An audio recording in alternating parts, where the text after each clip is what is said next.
Olá, amigos e amigas, sejam todos bem-vindos e bem-vindas a mais um Ponto a Ponto.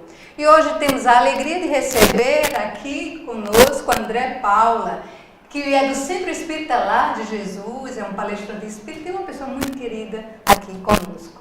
Nós vamos hoje falar de um ser especial para a doutrina espírita, não é? Alguém que doou a sua própria vida para trazer para nós de uma forma coerente a doutrina espírita. Estamos falando de Allan Kardec. Não é isso, André? Seja muito bem-vindo, André. Muito obrigado, Mary. Muito obrigado, Federação Espírita Paraibana, pela oportunidade de estar aqui, né? Hoje, de uma forma muito especial, falando sobre essa figura tão conhecida e, ao mesmo tempo, tão desconhecida que é o Allan Kardec. Espero que nessa tarde nós consigamos ter um pouco mais de conhecimento sobre ele, sobre as suas obras e a sua importância até hoje nos dias atuais da doutrina espírita. Ok. Então vamos começar pensando, André, sobre toda essa estrutura que se voltou ao redor, né, daquele momento, vamos dizer assim, histórico na França, né, que Kardec inicia todo o seu trabalho. E uma curiosidade que muitas pessoas têm é: por que Allan Kardec? Esse nome, o que tem historicamente por trás desse nome Allan Kardec? A gente, para poder ter uma ideia do porquê do nome Allan Kardec, precisaríamos aí voltar no tempo quase 2000 anos antes de Cristo, né? Para ter uma noção um pouco mais clara do porquê desse nome. Temos que aí voltar à época dos celtas, né? Que foi uma civilização indo-europeia que remanescente do oeste da Europa, mais precisamente ali entre os tretões da hoje conhecida Alemanha, né? Que à época se chamava a Europa Germânica, e aonde existia uma gama de tribos que se juntavam, né? E que dentro dessas tribos haviam aquelas pessoas que se destacavam, e essas pessoas eram denominadas de druidas. E o que era o druida? O druida era uma pessoa que se destacava no segmento da ciência, a ciência da natureza, né? Os conhecimentos da natureza, a manipulação dos elementos da natureza, né? Que se destacava na questão das leis sociais, né? Ou seja, os ditames das pessoas até onde elas poderiam ir, aconselhamentos, muitas pessoas se aconselhavam, e talvez a chave até nós chegarmos ao Hippolyte Léon Denis Rivail, que era a educação para os jovens, né? Então, nessa sociedade, os druidas tinham esse papel importante. E a palavra druida, de uma forma assim, trazendo para a nossa realidade, nada mais é aquele que tinha o conhecimento do carvalho. E o carvalho, naquela época, era tido como digamos, a árvore-mãe, aquela que dominava toda a floresta. Então, quem detinha o conhecimento do carvalho era considerado o druida, né? E, segundo um relato que nós hoje temos da doutrina espírita, foi o espírito Zéfiro, que numa determinada reunião mediúnica, informou ao então cientista Hippolyte Léon Denis Rivail que numa encarnação anterior ele tinha sido um desses mestres, e o nome à época era Allan Kardec. Existem alguns historiadores, inclusive, que tecem algumas situações a esse respeito, dizendo que o correto seria ser Allan Karderiks, porque era justamente a forma como se falava à época. Outros dizem que isso ainda tem uma certa suspeição. Como eu sigo Kardec e Jesus, eu continuo acreditando nessa versão, inclusive porque estávamos até conversando fora aqui do início da nossa entrevista, muita coisa foi queimada na França, invadida à época pelos alemães, inclusive possíveis documentos que comprovariam essa informação sobre o nome de Allan Kardec. Ok. Então, toda essa história de uma vida passada de Allan Kardec, do nosso Hippolyte Léon Denisard Rivail. Então, quem foi esse homem, André? O que é que você nos traz sobre... Olha, Mary, eu sou suspeito, porque eu acredito que nessa atual existência, eu posso dizer que eu era um antes de Kardec e outro depois de Kardec. Não é que ele completou todo o ciclo, não é isso, mas ele abriu muito as possibilidades de entendimento de várias coisas. E assim, muitas pessoas não têm a noção exata de quem foi esse bom senso encarnado. E na verdade, acredito eu que inclusive por trazer isso já de outras encarnações, ele conseguiu desde uma tenra idade ser preocupado com o próximo, porque logo cedo, com 10, 12 anos de idade, ele já se preocupava em passar aquele conhecimento que ele já tinha um pouco acima da média para aqueles que não tinham. Ele sempre se preocupou em que esse conhecimento fosse passado de uma forma humilde, ou seja, o outro não recebesse essa informação, esse conhecimento de uma forma que pudesse deixá-lo se sentindo menosprezado. Ele sempre teve essa preocupação, E acima de tudo, que esse conhecimento fosse passado à luz da verdade, Óbvio que isso ele conseguiu juntar com todo o tempo, que ele teve desde sua ida à Suíça, quando ele foi para a escola de Pestalozzi, em Verdun, até ele se formar e ser o grande cientista, o grande conhecedor de vários assuntos ligados à educação também, mas principalmente o grande educador. Eu acho que a diferença de Allan Kardec que nós podemos pontuar, e que eu acho que todo espírita deveria trazer isso de uma forma muito forte, é o Kardec educador. Independente de ser o cientista Hippolyte Léon, quanto o que nós conhecemos como Allan Kardec. Eu acho que esse é o grande diferencial. Ok. Antes da gente prosseguir um pouco mais no homem adulto, eu gostaria que você pudesse trazer, assim, até para a gente poder entender. Imagina, nós estamos falando do século XIX, né? Isso mesmo. Estamos falando do século XIX. E esse ser já traz toda uma estrutura emocional, psicológica, de várias vivências anteriores. Me fala um pouco, André, de como era a estrutura familiar de Kardec, o local, de onde ele nasceu. Me fala um pouco dessa questão histórica, para a gente entender e entendendo essa estrutura familiar dentro de um século XIX. O Hippolyte Léon, ele nasceu na cidade de Lyon, na França, em 1804, dia 31 de outubro. Ele vem de uma família, de várias gerações, de uma família de juízes e de professores, de educadores, tanto é que o pai dele era um juiz à época, de denominação católica, apostólica romana, apesar de que no decorrer da sua própria infância ele foi para o protestantismo, ou seja, apesar de ter nascido católico, o Hippolyte, ele vai, à medida que vai se tornando um pouco mais adulto, ele entra na seara protestante. E veja, isso já tem quase que uma ligação direta com, segundo alguns historiadores, a sua encarnação anterior, que foi também perto da Alemanha, ali onde a gente falou há um pouco atrás, sobre o surgimento do nome Allan Kardec, E aí ele tem essa transição, mas por ser ainda muito criança, acredito que isso não teve nenhum impacto para a posteridade, porque acredito que muitos espíritas sabem, mas o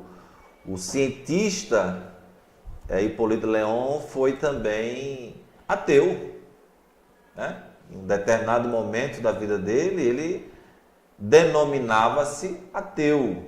Óbvio, dentro daquela conjuntura, como você falou, histórica do século onde ele estava presente, né? Por toda a historicidade, inclusive da própria França, né? Mas mesmo nesse contexto, a criança Hippolyte já se destacava.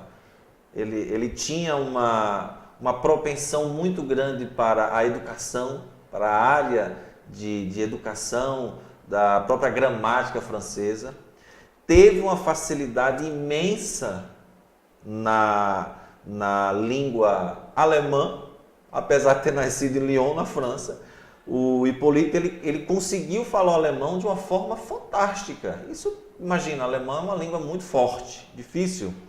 E aí nós voltamos àquela mesma situação de outras encarnações onde ele já falava essa língua, tanto como o druida, lá entre os celtas, como também como John Hus, como alguns historiadores falam, que também foi lá ali no século 13 e 14, né? E era na Áustria, língua alemã. Daí, com essa diferenciação, ele vai à escola de Pestalozzi, em Verdun, na Áustria, né? Torna-se um aluno exemplar, ele consegue se destacar de tal forma entre os pares, que Pestalozzi até fazia uma coisa interessante. Quando ele tinha qualquer reunião, qualquer situação fora que necessitava a sua saída da escola, ele deixava o Hippolyte tomando conta da sala, porque apesar da tenra idade, ele já tinha essa possibilidade de ter um pouco acima da média os seus ensinamentos e ter um controle, ter uma facilidade, né? De fazer com que os seus colegas, seus amigos, seus pares, enfim, tivessem por ele uma certa, até, digamos assim, um respeito, né? Uma respeitabilidade muito grande. E, também diga-se passagem, ele começou a essa época a ensinar aqueles que ficavam um pouco mais atrasados gratuitamente. Muito interessante, né? Mostra aí a estrutura de caráter, né? De cuidado com o outro. Voltando para a questão novamente histórica, e aí a gente começa a entender que no século XIX, né, está fluindo aí toda uma estrutura do iluminismo, né? Da busca pela razão, da busca do questionamento, do entendimento, de buscar onde a razão ela passa a ser cada vez mais assim o caminhar, o olhar, né? E logicamente as questões religiosas passam a ser questionadas nesse período, né? Fortemente. Então, o que é que levou, né? Esse estudioso que você está me dizendo que ele passou até por essas influências católicas e protestantes, mas chegou a um ponto de também não acreditar, né? O que é que levou, o que é que estimulou ele, de repente, num período em que a razão tomou uma força, a querer buscar entender o que é que estava acontecendo com essas ditas mesas girantes? O que é que houve? Não existe um vácuo do Hippolyte, lá com seus 18, 20 anos, até aquele com 50, né, que foi instigado, digamos assim, por um amigo, aí observar, ver um fenômeno que até então ele não tinha conhecimento, e mesmo quando teve, como um bom cientista, ele disse, olha, enquanto não me provarem que tem uma consciência ali, para mim isso é a história da carochinha, né? Esse período de tempo da vida do Hippolyte Léon, ele é muito rico, né? Para a gente chegar nessa situação que você me incita, é necessário traçar, assim, em poucas palavras, essa figura, né? Que se forma, né, aos 18 anos, entra já para uma academia consagrada na França por um trabalho que ele fez de aritmética. Veja, nós estamos falando de uma pessoa que já se preocupava com a educação em todos os sentidos. Poliglota, fala aí quase 6 línguas, à época isso era um fenômeno. Sim. E que nesse intervalo de tempo também torna-se empreendedor. Acredito que algumas pessoas saibam, mas o Kardec, ele, como nós dizemos nos dias de hoje, ele quebrou 2 vezes.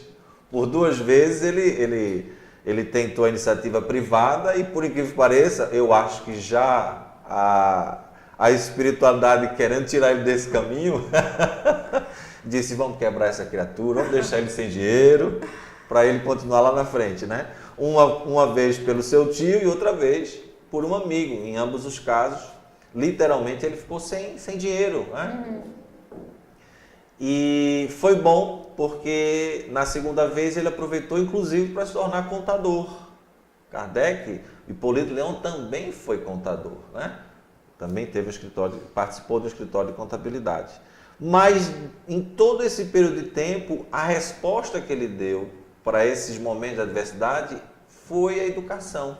Sim. Foi ser um educador, foi escrever livros didáticos para as crianças, em todos os sentidos, quer fosse na aritmética, na gramática, na própria ciência, e sempre vinculou-se à ciência de uma forma geral.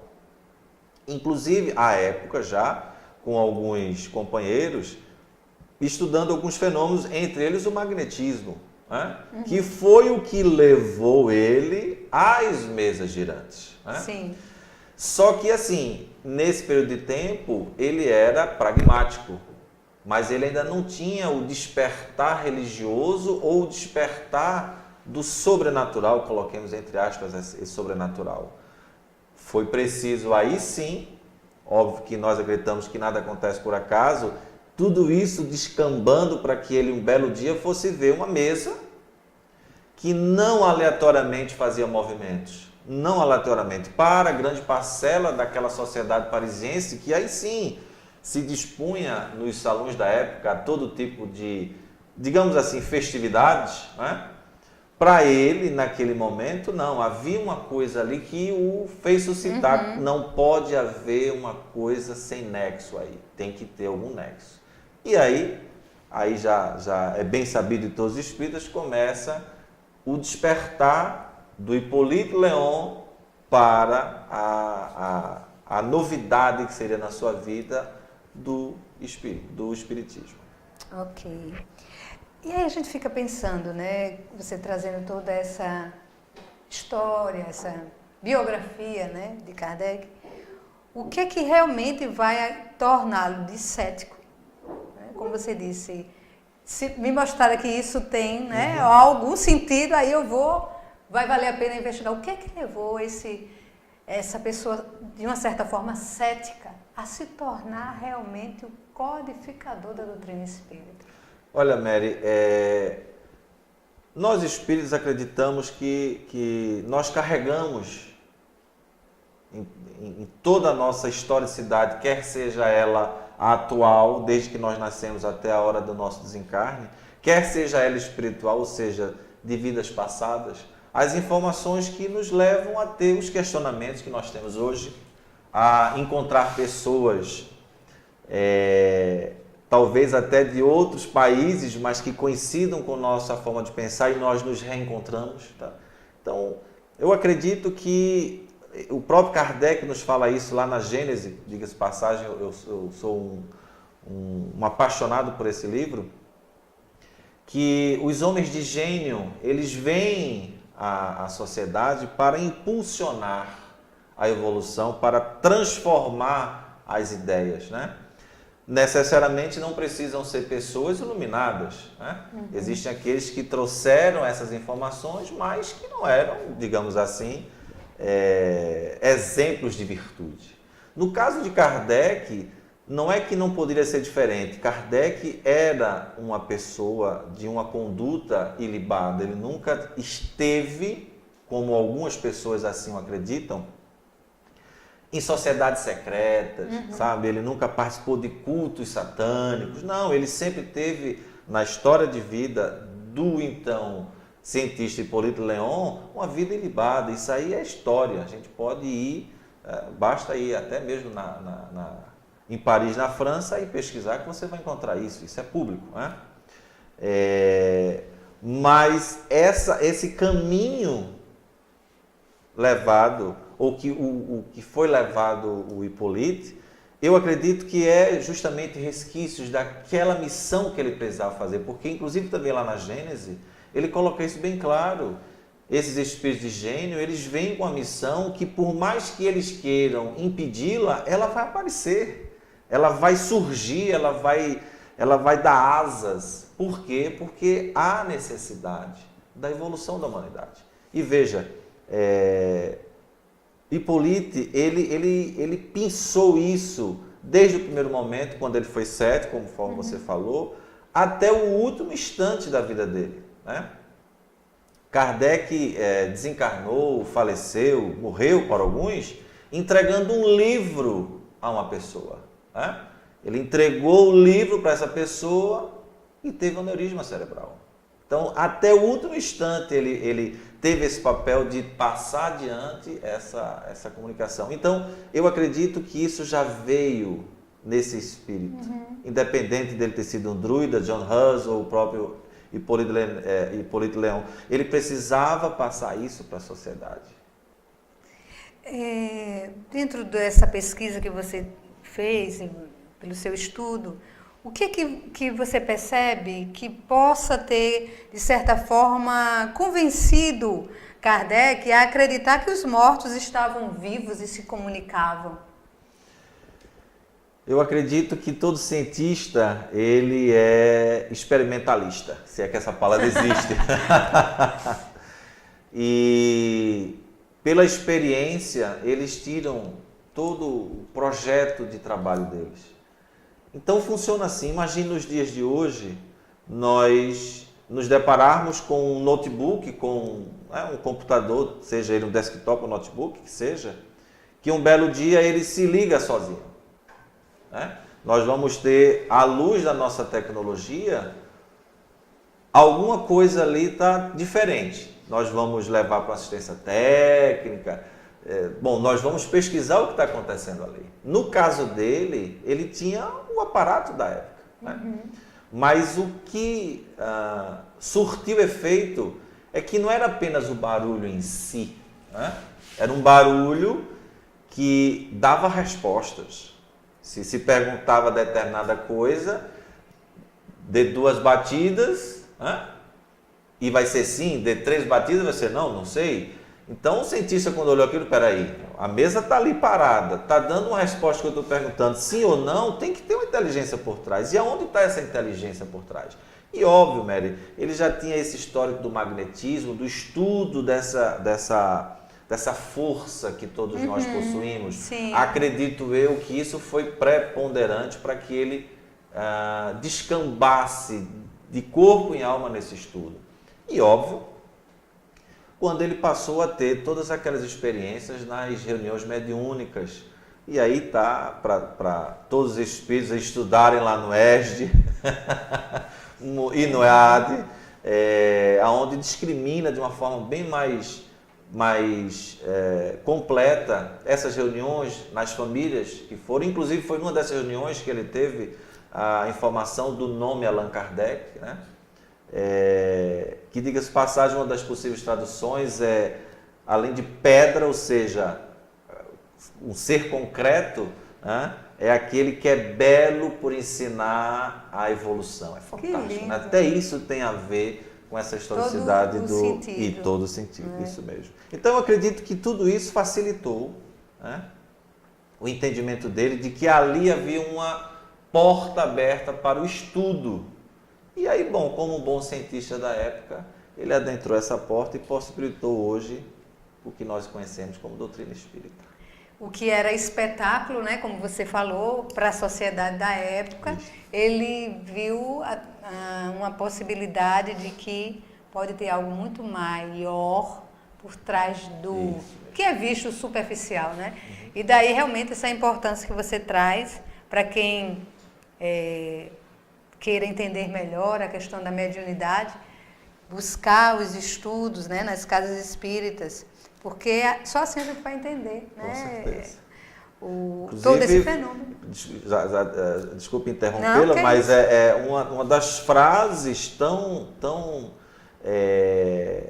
compartilhadas, né? Inclusive no mundo hoje, de uma forma geral, o mundo que eu digo, não vamos espalhar tanto, vamos trazer para o Brasil, nas redes sociais, né?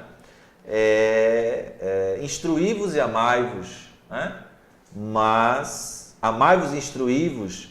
Mas o Kardec, quando disse isso, é porque realmente o amor pressupõe uma instrução. Você precisa entender, compreender, para você poder dizer eu amo incondicionalmente pessoa, isso, estudo, etc. Então, isso sempre foi a máxima dele, né? Essa questão da instrução, o estudo. E a doutrina, ela chama muito isso, a atenção de todos nós, até para que nós tenhamos a base para dizer o porquê nós somos espíritas, não kardecistas, né? Eu costumo dizer que eu sou espírita e quando alguém me pergunta, kardecista, eu digo não, espiritista, né? Porque kardecista foi uma invenção do povo. Perfeito, né? Isso é tão importante que esse esclarecimento, até porque as pessoas, né, os seguidores de Kardec, kardecistas, né? Então, o Espiritismo ele está para além do próprio codificador. Isso. Não é? E ele mesmo em nenhum momento quis essa pecha, esse rótulo, né? Ele foi bem claro, o Espiritismo permanecerá para sempre, né? Todos nós passamos, né? Então, eu acredito que é até uma forma da gente passar para a sociedade a nossa convicção e a nossa razão, que hoje é tão questionada, né? Quando alguém perguntar, uma forma simples, você é espírita? Sou espírita sim. Kardecista não, eu sou espiritista, se quiser completar, e não kardecista. André, a gente entendendo, né, que ele como um cientista, né, como alguém que está no momento justamente da razão, da busca do entender, a razão nesse sentido do querer entender e conhecer, ele utilizou de uma técnica científica, então, para fazer toda a estrutura da codificação. Isso. Nos fala um pouco, quais foram os instrumentos, como foi que ele pensou em utilizar daquilo que se apresentava e aí trazer, organizar isso em livros? Ele já detinha todo um know-how, né? Por ser um educador, por ser um cientista que já tinha feito N experiências, inclusive, volto a dizer, com magnetismo, e ele utilizou o experimento, né? Se nós formos ver lá na Gênese, no próprio capítulo 1, né? Todo o processo dele foi de experimentação. E não foi aquela experimentação de uma pessoa, não. Ele compunha isso de várias pessoas em vários países. E funciona assim, é como agora, nesse exato momento, a gente soltar aqui uma pergunta, né? E essa pergunta ser direcionada para, sei lá, 10, 15, 20 países, a mesma pergunta na sua língua natural, e a resposta ser a mesma em todas elas. Isso foi uma coisa muito certeira, porque comprovou de que realmente ali havia, além de uma consciência livre, inteligente, passível de qualquer erro, mas acima de tudo, real. Sim. Era impossível você ter uma resposta na França, na Inglaterra, nos Estados Unidos, na Itália, na Áustria, na Alemanha, igual. A gente não tinha internet, Facebook. Não tinha internet. Naquela época ele não tinha internet, Facebook, Instagram, para poder as pessoas passarem. Não tinha como. E as respostas foram as mesmas. Então, com esse processo de experimentação, ele efetivamente viu que ali tinha sim algo que merecia ser comprovado. E aí, como todos nós conhecemos, deu-se as reuniões mediúnicas, onde as informações vieram assim de uma forma fantástica, né? Entre elas, volto a dizer, a informação dele ser uma encarnação já, de um espírito que já vinha desde a época dos celtas, e um belo dia ele receber a visita, digamos assim, do seu mentor, que é o Espírito Verdade, né? Que no primeiro momento até deixou ele meio preocupado, né? Porque chegou dando pancada, né? Começou a dar pancada e Kardec, como sempre, eu imagino Kardec, Você sabe que eu sou muito brincalhão, eu queria ser uma formiguinha nesse dia para ver Kardec ouvindo aquelas pancadas dizendo, mas e agora? O que é isso? Né? E aí, na primeira oportunidade, depois desse fenômeno, ele passa a saber que ali tratava do Espírito de Verdade e que diz para ele, olha, não pense em você que vai ser fácil não, viu? Como dizem hoje os jovens, vai ser pedreira, mas mantenha-se firme, estarei com você, né? Como sempre esteve, a gente sabe disso, e vamos em frente. E cá entre nós, mais uma vez um momento engraçado, o Espírito de Verdade pegou ele mesmo para, né? Limão, como Nossa, tinha perguntas assim que quando ele fazia, porque Kardec, Kardec era inteligente, eu ia dizer outra palavra, mas ele era inteligente. Do mesmo assunto, lá no Livro dos Espíritos, nós vemos muito isso, ele às vezes trazia 3 perguntas, mas não de uma forma inútil. Sim, em nenhum momento das 1019 perguntas, você não vai ter uma pergunta inútil. Essa insistência era para que realmente não ficasse dúvidas acerca daquele ponto. Só que o Espírito de Verdade tinha hora que dizia, de novo, não vou mais responder isso. Já lhe respondi. Desmiuçava, né? Ele queria esmiuçar mais uma vez o caráter pedagógico. Né? O professor por excelência, como até nos dias de hoje, que tenta fazer do aluno, o aluno é o ator, é o ativo da história, né? É o melhor possível. Então ele ali era o aluno, ele queria saber o máximo, ele queria ser esse proativo. Então o Espírito de Verdade, como em alguns momentos disse, olha, até aqui vocês podem, daqui para cima, infelizmente, vocês não têm ainda essa capacidade. Como também, em alguns momentos, e olha, basta. A resposta é essa, não aguento mais, não aguento mais responder. Interessantíssimo. E a gente pensando, né, veja só, toda essa estrutura muito bem elaborada, organizada, meticulosa, como você está trazendo, né, que tem todo um contexto, toda uma forma de que ele podia ali, vamos de certa forma, se certificar, né? Como você trouxe. Eram vários países envolvidos, várias pessoas que traziam a mesma resposta e ali ele foi construindo. E se hoje, André, inclusive nós estávamos conversando isso antes de estarmos aqui, que a doutrina ainda tem aqueles que questionam, eu fico perguntando, e na época que ele estava construindo isso? Teria adversários, eu fico pensando até a própria estrutura da religião na época, né, a força que tinha dentro de um surgimento agora de algo sobrenatural que se apresenta. Então, ele teve também essa dificuldade com os embates dos seus, vamos dizer assim, contestadores. Olha, Mary, eu vou citar um que talvez seja o marco para que houvesse, como volto a dizer, o Kardec era muito inteligente. Os mais jovens dizem mala. Eu vou me usar dessa força de expressão, ele era muito mala. Eu vou usar apenas um fato histórico para você ver como ele utilizou, como você está dizendo, do limão à limonada, para hoje nós termos o que a doutrina é para todos nós. Barcelona, o grande evento de Barcelona, onde o bispo de Barcelona mandou à praça pública ser queimados os livros da doutrina espírita. Livro dos Espíritos, livro dos Médiuns, Evangelho, mandou queimar tudo, né? Porque ele acreditava que dali era uma afronta à religião, era uma afronta às ideias do Cristo, né?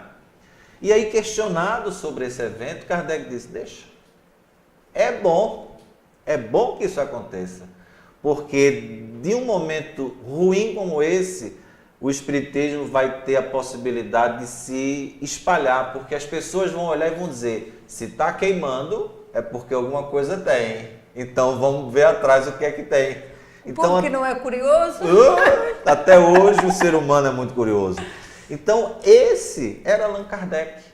E eu acredito que a tônica da vida dele, dos 50 anos até o seu desencarne, que seja, foi fazer com que a doutrina ela existisse por ela mesma. Por isso Até antes, né, nós estávamos conversando sobre o tríplice aspecto dela. Sim. Eles têm que andar juntos, sempre. Qualquer pessoa que queira maniquear isso, não vai ter êxito, porque a ciência, a religião e a filosofia dentro do espiritismo devem andar juntas, E ele foi tão lúcido que ele disse, num ponto da doutrina que a ciência comprovar o contrário, neste ponto sigam a ciência. Só que nós já temos aí 161 anos, é isso ou mais? Até hoje a ciência, ela até às vezes chega perto. Só que quando entra na questão religiosa, ela segura. Porque há necessidade de haver justamente esse equilíbrio, o acompanhamento das três. E nos dias de hoje, aquelas pessoas que tentam fazer ou essa inversão ou detratar, acredito que deveriam primeiro analisar essas três questões, juntas, nunca separadas, né? Mas veja, dentro do nosso próprio meio e convívio espírita, nós precisamos ainda avançar bastante, né? E eu cito um exemplo, assim, no meu ponto de vista, que seria bastante relevante, óbvio, tirando essa minha paixão crônica por esse livro chamado A Gênese Espírita, que eu costumo dizer lá na nossa equipe, que a doutrina imaginemos a doutrina, os livros de Kardec como uma mesa, né? E você tem o livro dos Espíritos, o livro dos Médiuns, o Evangelho, né? E lá na frente você tem o céu e o inferno. Mas abaixo disso, explicando cada ponto, quer seja na questão científica, quer seja na questão filosófica que seja, quer seja na questão própria mesmo das ciências que nós conhecemos, seja história, geografia, você tem a Gênese. Você tem uma dificuldade no entendimento no livro dos Espíritos, você vai lá na Gênese, quer seja em fluidos, quer seja na evolução, quer seja na própria disseminação do que é ou não um acontecimento paranormal, a Gênese te dá essa possibilidade. Mas a pergunta que eu faço, que deixo lançado é, quantos espíritas já leram o livro A Gênese Espírita? Verdade. E Kardec, ele nos deixou essa obra-prima. O livro dos Espíritos, com certeza, é a base de tudo, concordo? Mas você vai ter, vamos supor, um exemplo mais claro. Evangelho segundo o Espiritismo, capítulo 17, item 3, que todos nós conhecemos, o homem de bem. Vai lá na Gênese, procura lá em algum capítulo da Gênese que você vai ter uma noção exata de como chegar naquilo dali. Mas como? De que forma? Você tem que ter um processo. Você passa pelo instinto, pela inteligência, eles se confundem lá na frente, um vai sendo não eliminado, porque o instinto não é eliminado, ele vai deixando lá quietinho, sem necessidade. Chega a inteligência que nós estamos hoje, que nos leva a situações absurdas, e essa inteligência livre das paixões torna-se um amor. Aonde está dizendo isso? Na Gênese. O homem de bem vai elencando. Mas aí alguém pode perguntar, como é que eu faço isso? Vai na Gênese. Né? Então, eu acredito que uma das situações de Kardec é essa. Instrua-se. Se você se instrui, pode estar certo que o amor vem a reboque. Excelente, André.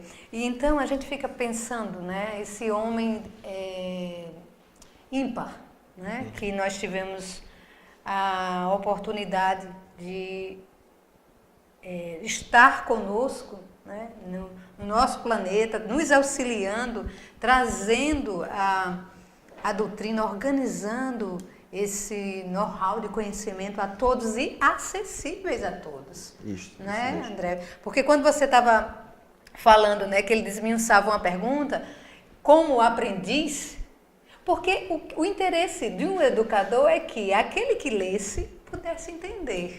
Isso né? mesmo, isso então ele vai trazendo com muito cuidado questões que a gente fica um cunho científico muito grande, né? Então, tudo isso. Então, o que a gente... Eu gostaria de te perguntar, né? De certa forma, já trazendo, você já trouxe em várias falas, mas Para nós, inclusive nós espíritas, que ainda não conhecemos o Kardec, o Hipólito, nesta sua essência, né, qual é o maior, vamos dizer assim, qual é a maior mensagem que Kardec deixou para nós? Olha, Mary, Kardec, ele caminha com Jesus lado a lado. Né? Em nenhuma passagem de nenhum livro de Kardec você vai ver nada que se oponha ao que Jesus nos deixou. Então, eu confio neste Kardec. Eu sigo a doutrina espírita porque ela me mostra que esse ser que teve o trabalho de codificar, de explicar. Bom, existem pessoas até que hoje em dia questionam se ele é codificador, porque não era código. Você está entendendo? Uhum. Que seja compilador de todas essas informações, né? Nenhuma que ele nos passou vai de encontro com os ensinamentos de Jesus. Sim. Primeiro Jesus, antes de qualquer coisa, né? Nós sabemos disso. Ele é o nosso guia e modelo, está lá no Livro dos Espíritos. E Kardec, em várias frases dele, ele nos diz isso. Né? Morrer, nascer, renascer e aprender sempre, tal é a lei. Jesus vai lá e nos diz, quem não nascer de novo, não entrará no reino dos céus. Kardec disse de uma forma mais fácil de entendimento. Né? Jesus vai lá e nos diz, cuida do teu irmão como tu cuida da tua própria alma e ama ele, trata ele como você trata da pupila dos teus olhos, está lá no Evangelho de Tomé, né? Normalmente conhecido como amai-vos uns aos outros, nos outros evangelistas. E Kardec vai lá e nos diz, se você não ama, se você não cuida do outro com humildade, qual vai ser o seu merecimento? Você tem que tratar da melhor maneira possível o outro, porque o outro é o reflexo daquilo que você faz. Uhum. Então veja, todas as posições de Kardec seguem o caminho que Jesus nos traçou. Então eu não tenho como não dizer que essa criatura era um bom senso encarnado. Sim. Não é à toa que o próprio Camille Flammarion, no ato do sepultamento dele, disse em alto e bom som, você está indo para um lugar que te merece pelo teu bom senso e eu espero te acompanhar e te ver em breve, muito em breve. Porque ele sim trouxe à luz da sociedade uma doutrina que é racional, amorosa, caridosa, humilde, que faz pensar, mas que acima de tudo nos deixa livres. Liberdade. Que Jesus tem um paralelo maior de Kardec do que esse? Qual foi a obrigatoriedade que Jesus nos deixou, nos impeliu para seguir ele? Nenhuma. Ele simplesmente disse, ide, proclamai o Evangelho. Levai a todas as nações, independente de que sejam. Que liberdade maior do que essa? Uhum. Kardec nos deixou a mesma coisa. Então, para mim, o que fica é esse ser ímpar, como você disse, uma consciência racional fantástica, humilde, não teve descendentes, nós sabemos, né? E a sua esposa, ao falecer também, deixou tudo aquilo que eles conseguiam para a continuidade da obra, né? E ainda, infelizmente, desconhecido. Mas quem conhece ou começa a tentar conhecer Kardec se apaixona por ele. É verdade. Eu lembro que quando eu li Obras Póstumas, aí foi que eu fui ver, meu Deus, ele foi realmente incrível, né? Em toda a sua doação da própria vida. Isso né? mesmo. Doação da própria vida. E aí, André, diante dessa figura, né, como você colocou, que em toda a base ele está em harmonia, em ressonância com o Cristo, por que é tão difícil a gente seguir as orientações que a doutrina nos traz e, consequentemente, seguir Jesus? O Kardec também nos diz isso, né? Nós sabemos, Mary, o certo e o errado, né? E como Jesus colocou lá, da porta estreita, o Kardec nos dá a mesma situação. Sabemos aonde temos que ir, o que temos que fazer e o que temos de evitar fazer. Só que aí aí ele não nos coloca um fardo imenso nas costas. Nós somos espíritos em evolução. Temos o nosso livre-arbítrio, a nossa liberdade. Se nos conduzimos ou nos pautamos por coisas erradas, o fazemos talvez por inconsciência imediata, porque ainda não despertamos, mas vamos ter que um belo dia fechar essa equação, e essa equação vai ter que ser fechada, quer aqui, quer no mundo espiritual, quer em qualquer outro canto. Mas de toda sorte, nós já sabemos o que é o certo e o errado, né? Eu costumo dizer o seguinte, inclusive falei isso um dia desse: os meus erros aparentes, aqueles que todo mundo pode ver, eu tento fazer o máximo para esconder. Mas aqueles que ninguém vê, né? Então eu estou assim numa temática diferente. Eu estou tentando diminuir o alimento desses leões que ninguém vê, e esses leões que as pessoas veem, que sou eu mesmo, eu estou tentando, eu estou brigando com ele, né? Mas quero eliminar todos. Mas o que é importante é o que Kardec disse. Tira essa parte de dentro que ninguém vê, que só você, no seu íntimo, inclusive o próprio Santo Agostinho nos fala isso, só você vê, elimina ela, porque o exterior é a reboque, vai ser também eliminado. Então eu acho que é essa a grande mensagem dessa criatura pouco conhecida ainda, infelizmente, inclusive no próprio meio espírita, que nos deixa e que merece ser replicada. Volto a dizer, não como um kardeciano, não sejamos nem kardecianos, nem kardecistas, não. Sejamos espíritas que dão a verdadeira importância àquele que copilou isso para nós, né? E que utilizemos isso como um parâmetro para qualquer pessoa que nos perguntar, nós dizemos em alto e bom som: qual é a sua religião? Eu sou espírita. Mas vocês seguem quem? Jesus, à luz de Kardec. Como o próprio Kardec nos diz, não é? Que para sermos, se estivermos num caminho do bom espírita, é quando a gente começa a ter justamente essa força que você disse, de olhar para dentro de nós mesmos, né? E aí fazermos essa reforma íntima, esse cuidar do que somos, né? Para sermos realmente pessoas melhores.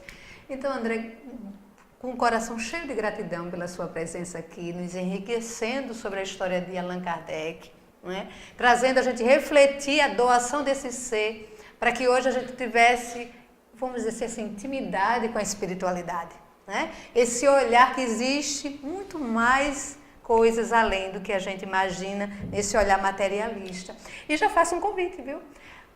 A Kardec teve um auxílio extremamente importante, que foi a Amélie. Então, já vou fazer um convite a você para que traga também quem foi a Amélie nessa história toda, né? Do auxílio a Kardec, do movimento junto com ele nessa caminhada. Então, gratidão, André, por estar conosco aqui no Ponto a Ponto. Eu é que agradeço, Mary, agradeço o convite, agradeço a oportunidade de falar sobre essa figura fantástica que foi Kardec, que teve na Amélie um amor até o último instante, o último suspiro, né? Ela ainda ficou um pouco mais. E acredito que é assim que nós vamos fazê-lo ser conhecido.